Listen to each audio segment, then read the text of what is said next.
You ready? Good morning, ladies and gentlemen. Welcome to the Town Election and Planning Commission meeting. This board is comprised of town residents who are appointed by the town council and serve without pay. This is our regular monthly meeting on Wednesday, May 20th, 2026. This meeting is being broadcast live on the Town of Lexington's YouTube channel. Speakers must sign in before 8 a.m. on the sign-in sheet posted at the door. Speakers will be called to the podium off the list collected. Speakers are limited to 3 minutes.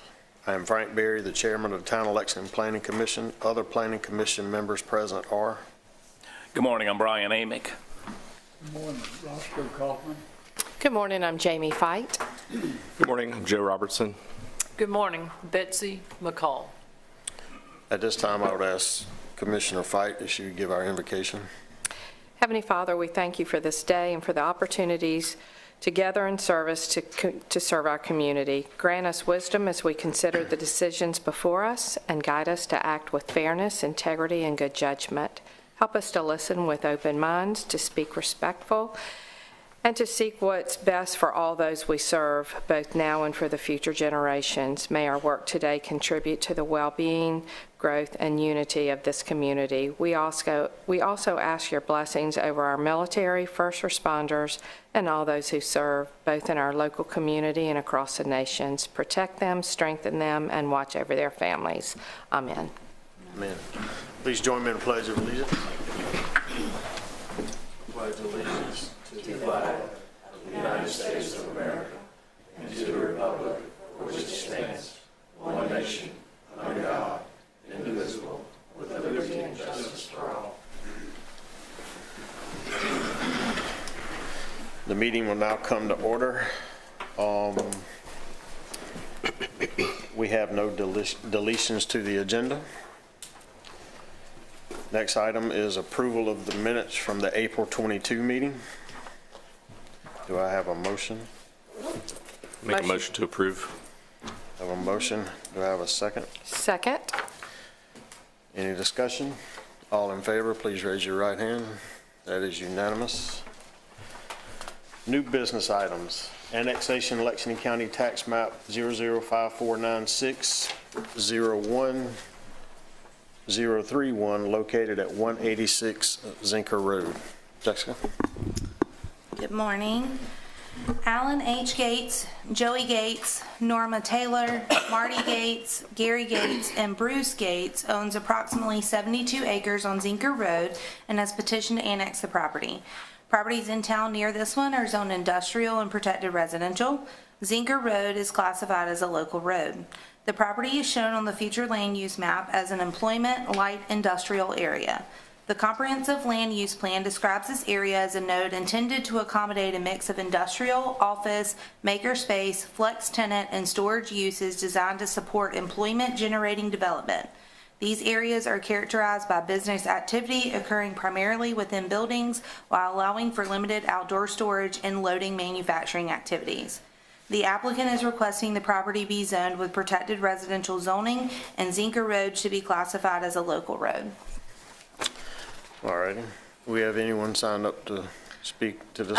Yes, we have Robin Jones and Bruce Gates, which are the applicants. Okay. Would you all like to say something?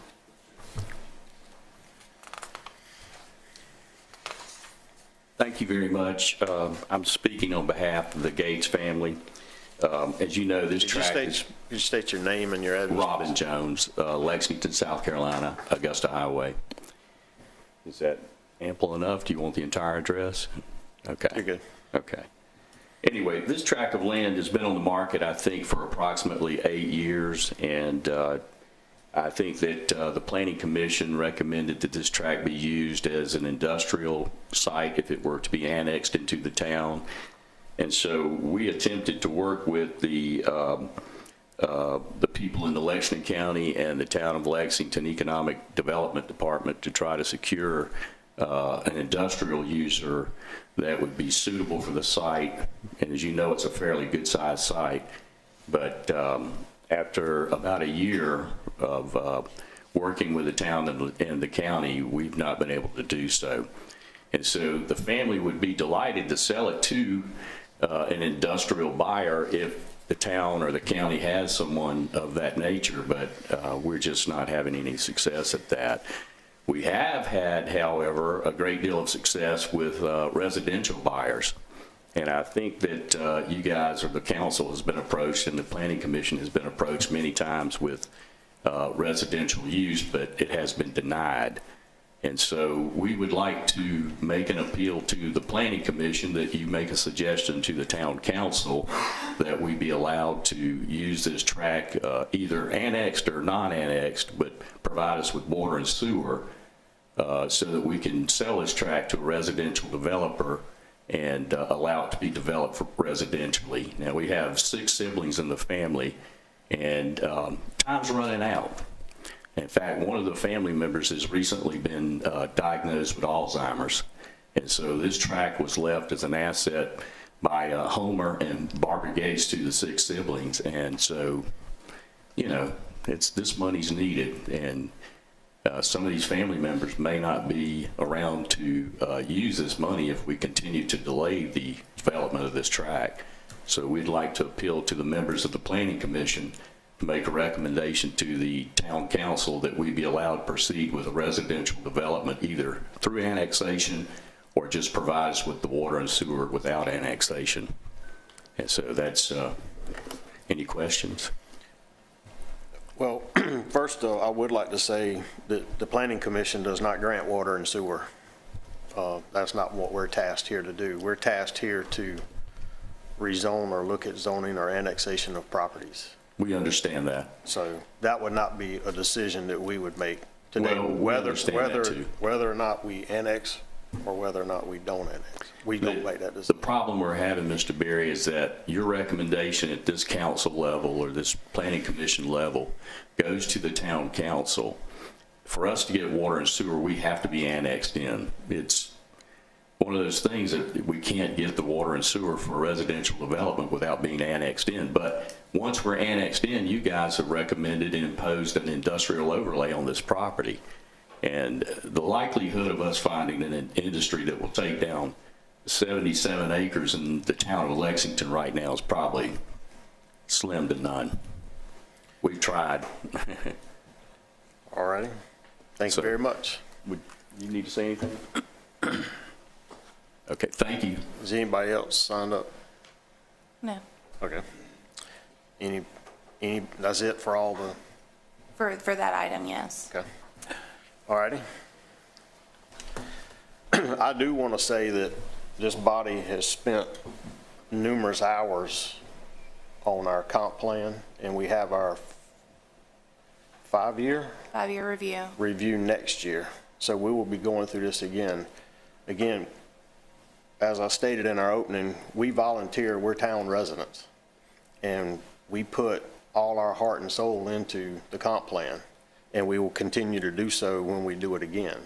So I do want to say that and let that be known that it's just not something we did. We did based off of our consultant, the surrounding properties in that immediate area is how we came to our decision.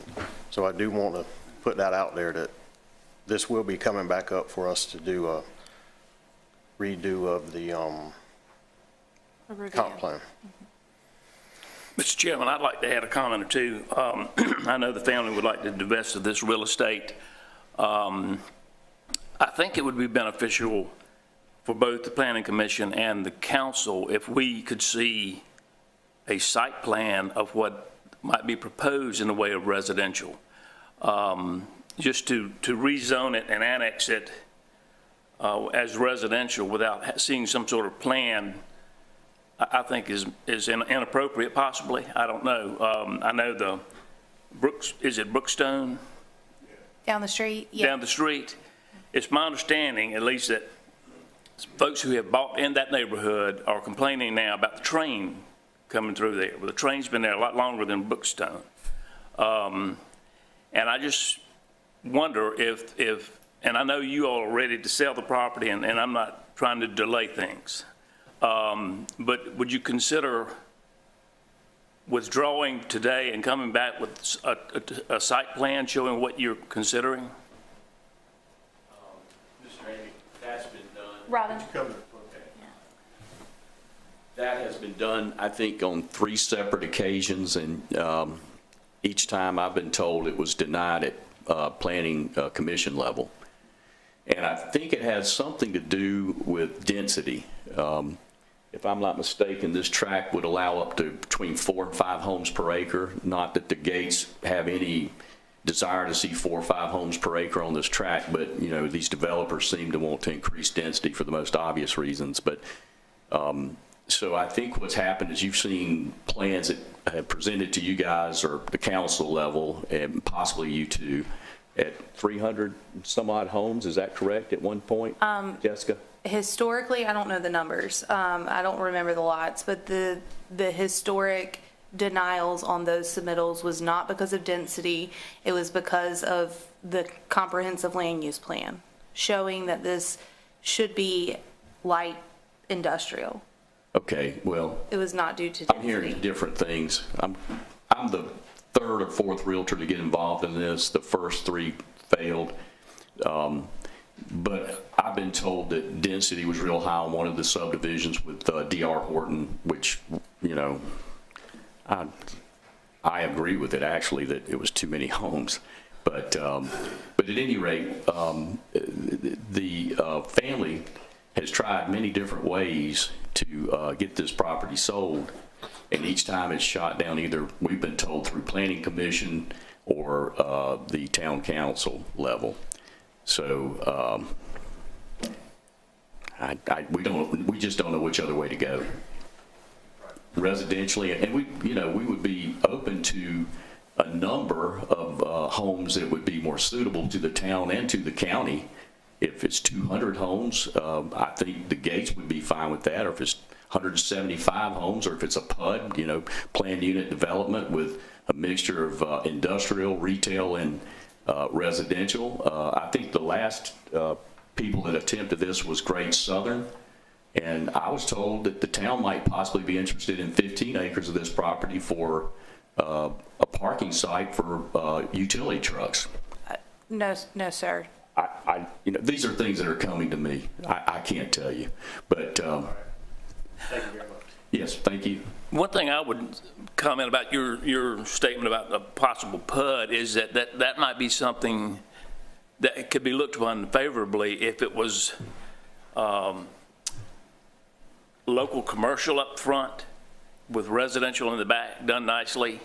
I'm not a planner, but I'm just thinking that if it's zoned PR protected residential and with the industrial across the street, which is 24 hours, and on one side it's industrial, with the buffers that would be required and maybe a berm for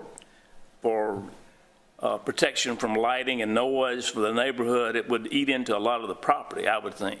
It would, and we've looked at that concept. In fact, I think that concept has been presented. We looked at a daycare on the front entrance, residential mix, and then some live-work retail on the pond site.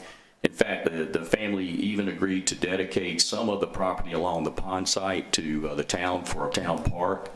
And so we've looked at all kinds of scenarios in the last year and 4 months since I've been involved with it. We went to Chat Decor to see if they would be willing to buy a portion of it. We talked to International Paper, the industry you're speaking of across the street, to see if they would be interested in buying all of it. So we worked with NAI Avant through the economic department with some buyers that they have, but it never panned out. And so we've tried just about every avenue there is, and quite frankly, time is running out for some of these members in this family that may never live long enough to see the benefit of this property that their mother and father paid for. So we're hoping that we can get that zoning.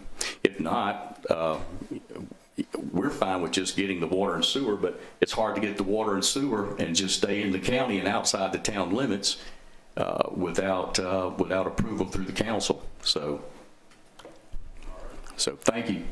Mm-hmm. Anybody else got any questions, comments, or do I have a motion? I'll just comment. I agree with Mr. Amick's comments a moment ago. I think straight residential on this site, you know, being surrounded by industrial on all sides and also shown in the future land use map as industrial, I think some kind of PUD or split zone option may be more favorable. I have a question for Jessica, if I could. Jessica, Yes. if this is denied this morning, what is their timeline for having to come back with a different request? There is no timeline. If you all make a recommendation this morning, we will then take that recommendation to town council's next regular meeting. And so town council will have an opportunity to, look at that, take your recommendation into consideration, and they would ultimately have the deciding vote on whether or not it makes it past first reading. If it is approved at first reading, as requested, then it would move on to a public hearing and second reading. And then if it is denied at first reading, then instead, they would then have the opportunity to speak with town council if they wanted to at that time about the water and sewer, I would assume, as long as the council allowed them to make that request. It would be up to the mayor who runs that meeting. From, excuse me, from a timing perspective for the family, if they were to withdraw this morning and come back a month from now with a plan to show us that they might consider, would that move more quickly than the other process? No. You still have to go through the annexation process. Right, okay. May I make one more statement? The idea of coming back to you guys with a plan, I got to tell you, we're experiencing deal fatigue on this particular property. There are only so many developers in the town, and every developer in this town has approached this property, but some of them spent some money in engineering and planning and only to be denied. And so they are now, they're taking the position when I call them now that, hey, we just don't want to touch it. It's got a bad rap. It's not going to be approved. And so when, you say, let's come back to the planning commission with a plan, that's going to require that I get another developer involved, which means he's got to spend money. And they're exhausted. They don't want to do it anymore. And so I need something concrete that says we're going to let you develop this residentially, whether it be a PUD, PR. I think after I spoke with Jessica, the PR protected residential zoning was the most likely to be approved with the planning commission and town council. To be clear, I did not say that. I said that PR is the most restrictive zoning. And also to clarify, we did meet with one developer about a potential PUD on this site, but it never made it past staff meetings to come before you all with a plan. A PUD cannot be approved without a plan. Because that has to have an official planned unit development document that creates basically its own zoning ordinance for that location. And so we have to have those documents and that plan to be able to approve it at that level. And that also gets approved by town council, similar to a PUD that you all just went through the past few months on another property. So it would be that same procedure if it was a PUD on there. So just to clarify those comments. Well, I apologize. I'm not trying to imply that she did anything improper, but after talking with her about that. We understand where you. Yeah. I mean, a lot of conversations with a lot of different departments and a lot of confusion, but. Thank you very much. Yes, thank you. I make a motion to deny the request for annexation and zoning classification. All right. I have a motion. Do I have a second? To be clear, is that a recommendation to town council? Because that's, okay, I just want to make sure we're clear on what our role is. Thank you. So the motion is to deny the annexation request. To recommend to town council. Recommend to town council. All right, do we have a second? I'll second it. Do we have any further discussion? Those in favor, please raise your right hand. All opposed? The motion carries. One opposed? One opposed. Thank you very much. Can I say one thing? No, sir, that No, item no. is now closed.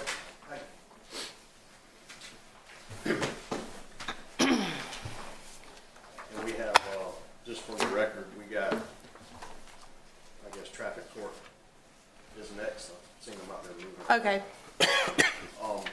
Item number 2, American Leadership Academy Gym and Sports Complex expansion located at 105 and 109 Innovation Place.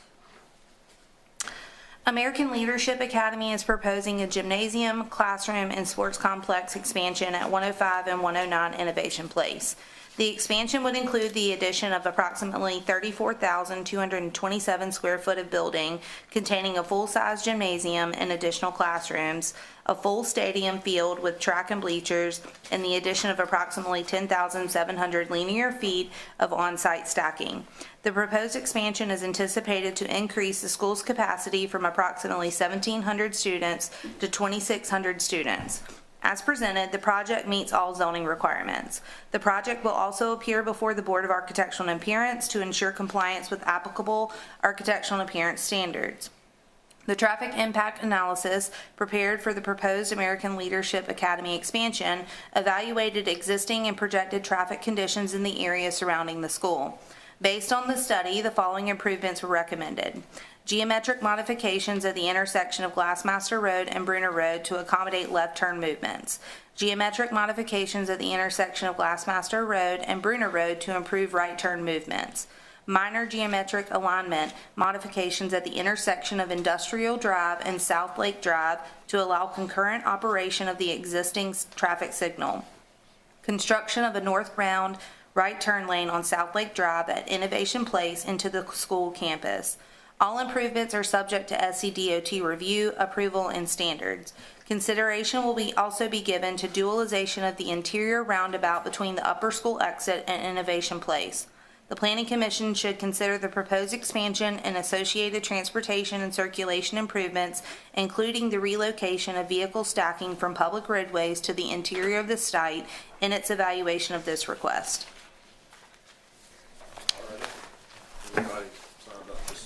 David Palin, who is with American Leadership Academy. Good morning. My name is David Palin, 656 South Main Street in Greenville, South Carolina. I am the civil engineer, landscape architect representing ALA Lexington, and we also have Eric Dillon here, who is our traffic engineer who prepared the study, the traffic engineering study, and we'd be happy to answer any questions you all have. Okay.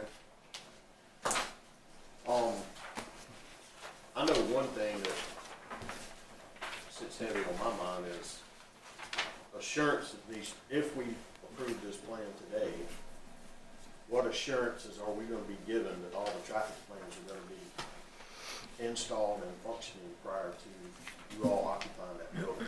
Because the reason I say that is the school came before this body, we gave them permission or approval to build the lower school, I believe, first, and then they were going to build this the upper school second.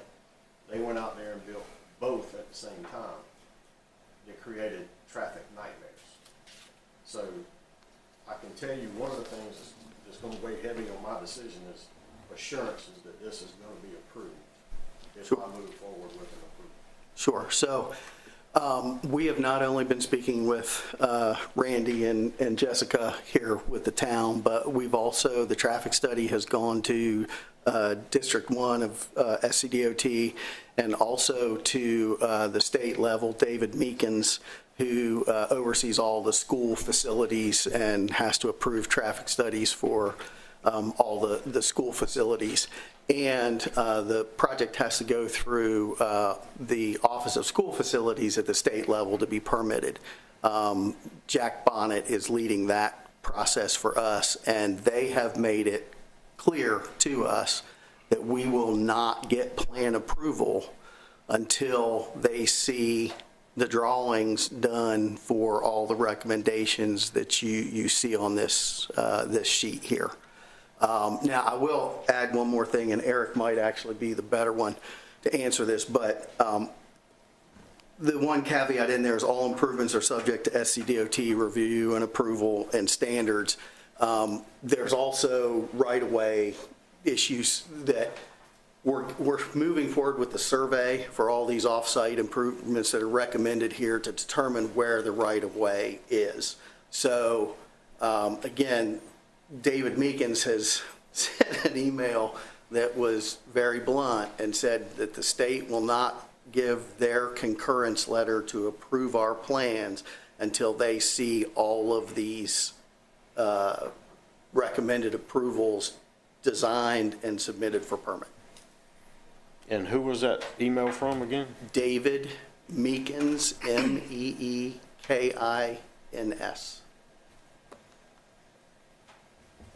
And he's in Columbia with SCDOT. Can you make sure that that email is sent to the town staff and Randy, our traffic engineer? I'm not, Randy might have been copied on, but yes, the answer to that is yes. But what I hear you say is it's got to be approved on paper, but we need the assurance that it's physically done before those buildings and those facilities are occupied. That is our biggest concern. And that's the condition that OSF has said that they will put on us. And we've discussed that with Jessica and Randy as well, that yes, those improvements would all need to be constructed and functioning before we have. I know you guys are from Greenville, but I can tell you, coming that way during school time, traffic was backed up on I-20 when they first opened that school for several weeks, and that was not a fun thing. And I can tell you from doing charter schools like this all over the state, whenever we open a new school, the first several weeks are very chaotic because the parents aren't sure what to do. It's taken longer to get kids out of cars than it should and that kind of thing. But typically, and the staff has the opportunity to see how the plan is working and make adjustments to that. So that is fairly typical, but after those first 3 to 4 weeks, things typically get better. Yeah, we understand that, but what they're saying is we were misled. We were told one facility was going to be used, 2 facilities were used. That's a deception. So I understand there's a traffic issue when a school first opens. Every fall, there's a traffic issue, right? Everybody figuring out, but what we're saying is we need an assurance the wool's not being pulled over our eyes. There's a sour taste in our mouth over this. Well, the traffic was all year long. It wasn't those Right. first few weeks. Right. It was every single day. Every single day. It was awful. Understand, and just so you all know, I was not part of that first phase that was done, so I can't necessarily address those. We do have representatives from the school here if you'd like to hear from them, but I can tell you the town has made it clear on Jessica and Randy's side. The state office has made it clear they're aware of the traffic issues that happened the first time. So they've all made it very clear to us that without these improvements recommended in the report and on the site plan, we're basically doubling the amount of on-site stacking. So it's going from roughly 6,000 square feet or 6,000 linear feet to 11. And the school operates on 2 different bells. And just based on the calculations that we've done with a school population of 2,600, if it was one bell schedule and everybody was coming at one time, we would need 13,000 linear feet of stacking to control those cars. Under 2 bell schedules, you can kind of extrapolate the math, you would need 6,500, and we're providing over 11. So we feel like from an on-site perspective, we've done everything we could to get the maximum amount of on-site stacking that we can get. And we still understand we need to go before the Appearance Commission because some of that stacking's happening in the front yard. Now, it's going to be lower in elevation, and we're going to screen it with landscaping and such so that it's not as apparent as, just seeing it as the first thing you see from the school. But we understand, we were made aware when we first started the project of issues that happened the first time around, and we're doing everything we can to make sure that that gets better. I think the original question was, what is the assurance? What assurance can you give us? Well, other than saying we can't get approved plans from the state to start construction on the building prior to those plans being designed and they're not going to give us a certificate of occupancy until those plans are installed. I don't know what other assurance I can give. All righty. Thank you very much. Sure. Well, I'll just reiterate the comments that others have already made and say that, there was a lot of problems with traffic when the school first opened, and it's gotten a lot better, but that was thanks in a big part to a lot of time and effort from town transportation staff and SCDOT. So we want to make sure that we don't fall into that trap again, which is why we'd like to see some assurances if we can. Just for the record, can y'all talk about the town and DOT's involvement in the preparation of the traffic study? And outside of the Office of School Facilities, has the district been involved at all? Eric Dillon, infrastructure facility engineering, traffic engineer on this project, and did the TIA. Easley, South Carolina, need the address. And I've worked on several charter schools and schools, public schools throughout the state and in other states as well. To go to your question, we scoped the project through the town of Lexington as far as study intersections. We scope it through DOT, not only the district office, which is the local office that runs the area, and the headquarters office, where David Meekins works out of, who is the liaison officer for OSF. Basically OSF, Office of School Resources, work with David, and they get all that together. So all the scope was done through them as far as what needed to be on this traffic study. And basically the traffic study unfolded. We agreed to basically get the traffic there now while school's in full session, full tilt. That's how we come up with a number of students, number of cars, what's going on there. Basically the study lays out what's going on now. Then we do a build model. We grow traffic, not only the school traffic impact, the 900 and something students, but we also grow traffic based on growth factors through the roadway system. And then come up to a build year and apply that. Sure. Yeah, so I guess it sounds like the town has been heavily involved, and I get the impression DOT, at least at the district office, may not have reviewed these recommendations yet, or? I've talked to Lori Campbell, who's the district traffic engineer. Sure. I talked to her yesterday. She has not had time to review it. Okay. Her assistant, Matt Kelly, who I think had kids going to this school, he was very interested. He's reviewing it. He's went to headquarters now. But she has not had time to look it over yet. So we're just kind of waiting on her confirmation. But we did get confirmation from headquarters and their traffic staff. They reviewed it and had no comment on it. Okay. Yeah, and I think the recommendations you've got seem reasonable, and it's what I would expect to see with the addition that the school is proposing. One additional thing that I would like to see, and if y'all could coordinate this with SCDOT, would be in front of the QT and Circle K on Glassmaster. The school traffic in the mornings especially blocks up those driveways, and there's a lot of traffic. You know, that's the only way you can get back from QT to the interstate is by making that left turn. So if there's an option to be able to put do not block markings and signage to help alleviate that problem, I think that would be helpful. I see the line on our agenda as well, which I don't think was in the traffic study because it's interior to the site, but it says consideration will be given to dualization of the interior roundabout. What is that going to include? Is there going to be an analysis to see if that's needed, or? So that came from a discussion that we had with Jessica and Randy last week after they'd had a chance to look at the traffic study, and it was, so Randy had kids going to this school too, and so he was in the lines a lot. And that was an observation that he made, was that the exiting lane from the lower school drop-off had to cross the entrance lane into the upper school drop-off. And so he noted that if there was one car blocking that drive, it gummed up the entire works. Sure. So he asked us to just study one section of the traffic circle from the exit lane of the drop-off to the exit to Innovation and see if we added a second lane in there, would that help free flow the exiting movement? So we agreed that we would take a look at that, and we'll work closely with Randy on that one. Okay. Yeah, please do, because roundabouts are great, but if the roundabout gets blocked up, then all that traffic's going to end up on the roads, which That's right. then we have a whole new problem. So That's right. appreciate y'all looking at that. Sure. That's all you got? Yeah, that's all I got. All right, thank you very much. Mr. Edwards.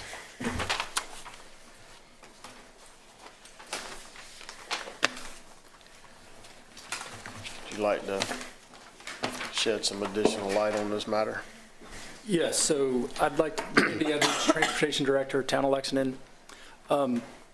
First, I guess I'd like to provide some clarification to what was expressed as a concern as to how the original site was approved and presented as under the cover of darkness. Some other stuff happened. While that may seem true to this body, that's not true as in the process. So the original site with the lower school only was a year prior to when the school actually ultimately opened. And that was unfortunately the last time that this body would have an opportunity to see it, simply because schools are governed by the Office of School Facilities, which is through the state education. Okay, so, there's no question that the opening of ALA created significant issues, both traffic as well as internal coordination, cooperation with planning department and the town. And so there was a lot of lessons learned, and through efforts on our side and in trying to work with ALA to get to good on the original build, we had many discussions with OSF, who admitted that the manner in which they handled opening charter schools of this size was different than what their governing rules did, because typical charter schools prior to this new era was just very small schools, 100 students, those types of things, where this is much more of a significant impact to any area. So OSF has taken that and confirmed that this school would in fact get corrected if anything was ever done. So we have their assurance that that they would not issue a CO until 100% of the, and when we say that, the issues are at least through Eric's study are resolved, as well as then, any of the security issues, those types of things that happen on a typical school campus. They've acknowledged that they've changed or are changing the way they look at charter schools across the state. So, and that's through our cooperation with Jack Bonnet, who they referenced. And so then, of course, Meekins has stated that, they've looked generally at the traffic, recognize that there's significant improvements being made, don't really take any issues with it. We did confirm that Lori at District 1 has not yet had a opportunity due to some changeover in staff to get that taken care of, because I think we've had the study, Eric, 2 weeks? Yes. Yeah, so I recognize that, but Lori and I are in contact, and she essentially leans on what we, whether we want to admit it or not, our bar is generally a little higher than SCDOT's, so she tends to lean to our recommendations. So I haven't gotten any negative feedback from her. I like Joe's comments. That, of course, for clarification, is a commercial driveway, which DOT has somewhat of a pretty strong position. But it's my intent to work with Lori in this specific case, to see if there can be an exception made for doing a do not block X while they're not always followed.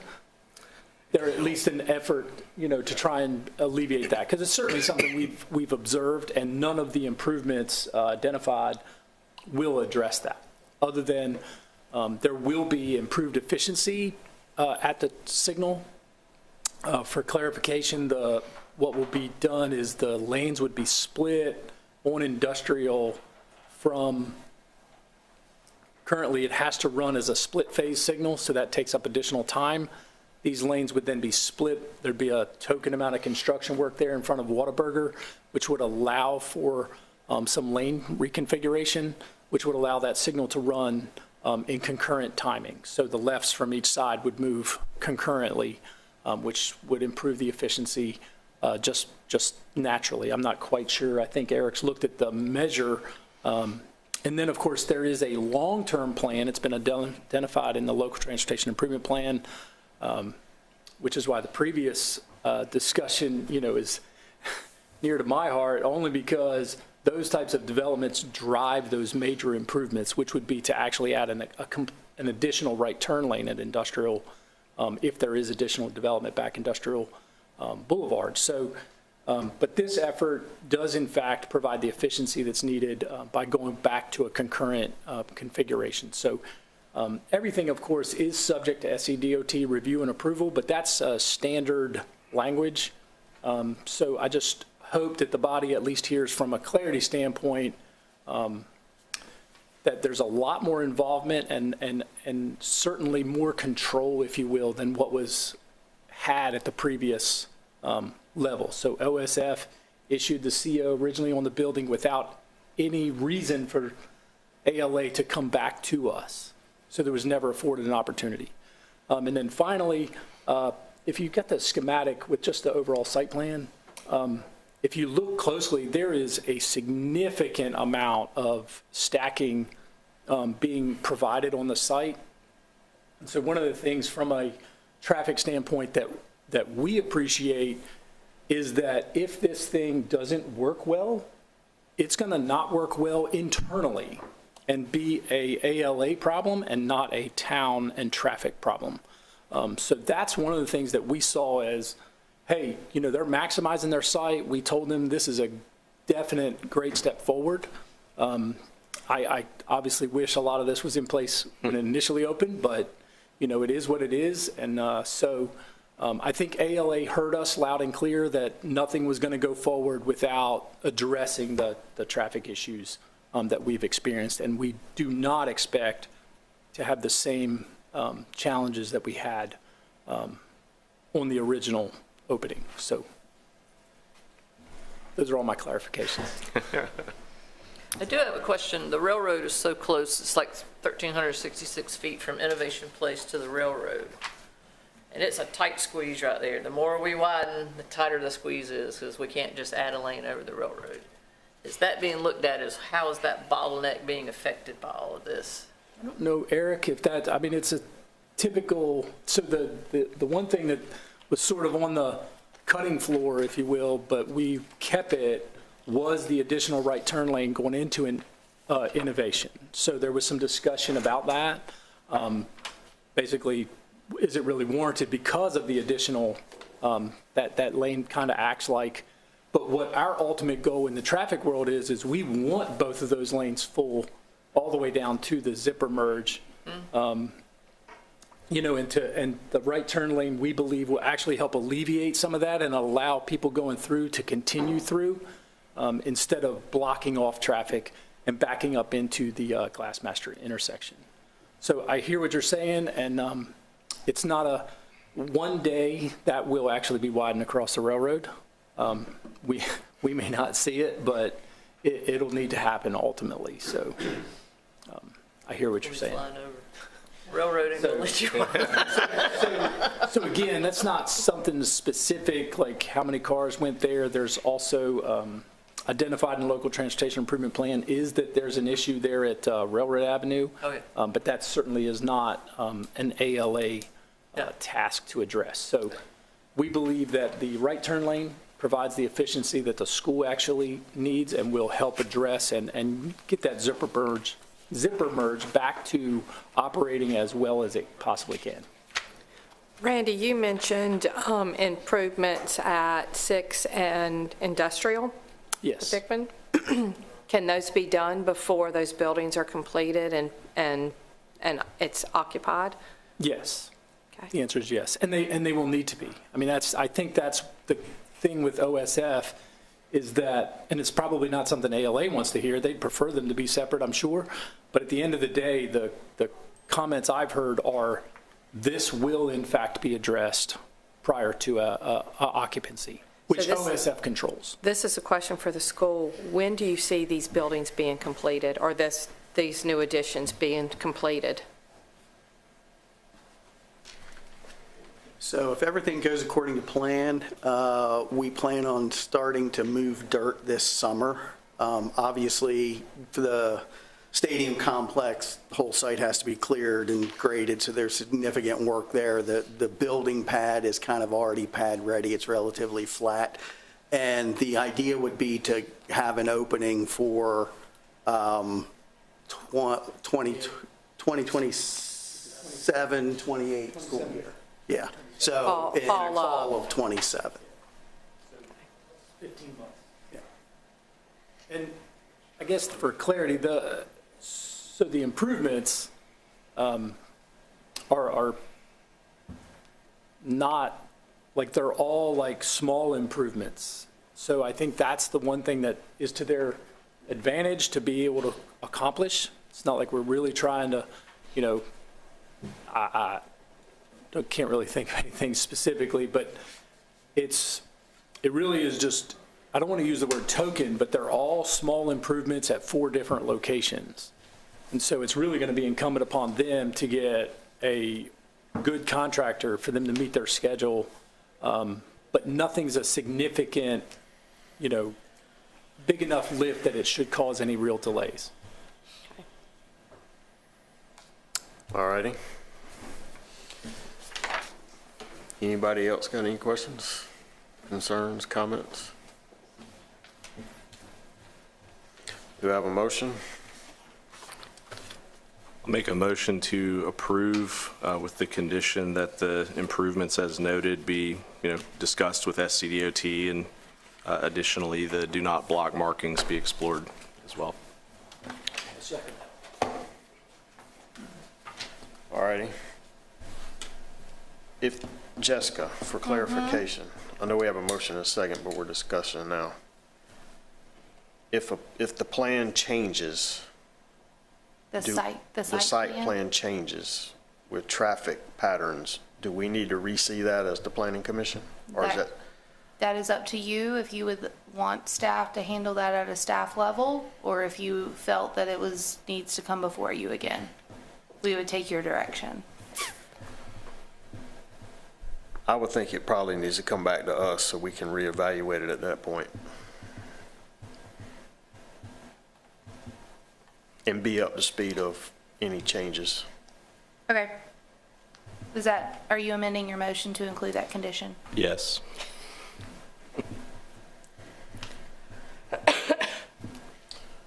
You're good with that? Good. Yes, sir. All right, all in favor, please raise your right hand. That is unanimous. Thank you very much. We gotta hurry. There's like the whole police force out back. So, item number 3, amendment to approve traffic mitigation plan at the preserves of Cherokee Trail. Jessica? The Preserves of Cherokee Trail subdivision, consisting of 62 residential lots, received approval in August of 2024. As part of the approved plans, token right turn lanes were proposed at each of the development access points along Cherokee Trail as traffic mitigation measures associated with the project. Subsequent to approval, the SCDOT reviewed the proposed improvements and denied the installation of the token right turn lanes. SCDOT requested that alternative traffic mitigation measures be considered. Following discussions between the applicant and town staff, it was determined that the installation of a northbound right turn lane at the intersection of Old Cherokee Road and Cherokee Trail would satisfy the project's traffic mitigation requirements. All righty. Anybody sign up to speak on this? No, but the applicant is here. We do have Do representatives. you have anything you want to add to this? Please state your name and your address. My name is Jeff Edelman. I live at 959 East Main Street.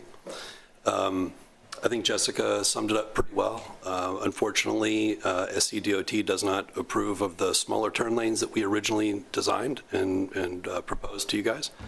And so a better and more robust improvement and benefit to the community can be found by adding a small right turn lane at this intersection, well off the site, but will help more people. So we hope that you find that favorable and approve our request. Thank you, sir. Mr. Edwards, would you like to add anything to this? Since it's your baby, traffic. Just a clarification, so when the applicant proposed these two, I call them two neighborhoods, one on each side of the road, they proposed, hey, we'll put in these token right turn lanes, and we did not, see any issues with that. But technically speaking, the traffic volume on Old Cherokee Trail doesn't really warrant, and so DOT is like, hey, we don't want all this additional asphalt out here. There's some validity there that, what is it really doing? And so what myself and the applicant and Jessica went back to the drawing board to say, okay, well, what can you do to mitigate, trips in that area? And we felt like this is something that, actually, if you have a left turning vehicle out of Cherokee Trail, anybody trying to turn right has to sit there and wait. And so we've asked them to refocus their energies at the intersection of Old Cherokee Road. And provide that just intersection improvement so that any of those new trips, can move more freely in those areas.